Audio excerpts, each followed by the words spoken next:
विधायक नारायण पाल ने आपदा पीड़ितों और किसानों को आपदा धनराशि न दिए जाने को लेकर प्रशासन पर कई सवाल खड़े किए हैं और कहा है कि 2002 से 2012 तक सितारगंज का विधायक रहने के दौरान इतनी समस्याएं और नुकसान नहीं देखा।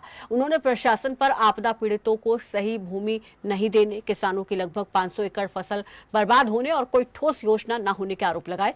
उन्होंने अवैध खनन, सरकारी भूमि की लूट और नशे के कारोबार को लेकर भी कड़ी निंदा की है। साथ ही क्षेत्र के स्कूल और स्वास्थ्य व्यवस्था की स्थिति पर भी गंभीर चिंता जताई।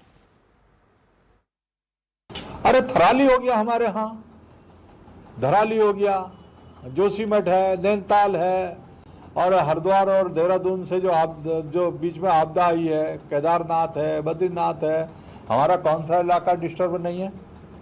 तो हमें सबको छोड़ के अपने प्रदेश को देखना चाहिए। पहाड़ के लोग सुदूर क्षेत्रों के लिए कितनी परेशानी में जी रहे हैं, आपदा के वजह से बेघर हो गए हैं लोग, अच्छे अच्छे लोग बेघर हो गए हैं। हजारों बिजनेसमैन जो हैं उनके होटल चले गए, घर चले गए, और गरीब आदमी का तो जो मकान था, सबसे बड़े एसेट से प्रॉपर्टी वही है, तो वो बेघर हो गए।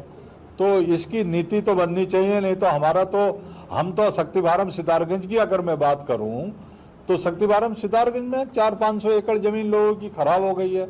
अब बंदे सिंचाई विभाग बंदा बना देता है। यहाँ एक और समस्या है, जो सरकारी जमीन है उस पर लोग उसकी लूट कर रहे हैं यहाँ। तो बता दें कि यहाँ पर आपदा पीड़ित और किसानों को कोई राहत नहीं मिली है। पूर्व विधायक नारायण पाल ने प्रशासन पर कई सवाल उठाए हैं। अवैध खनन, सरकारी भूमि की लूट का उन्होंने गंभीर आरोप लगाया है और साथ ही कहा है कि आपदा पीड़ित और किसानों को किसी प्रकार की कोई राहत सही तरीके से नहीं दी जा रही है।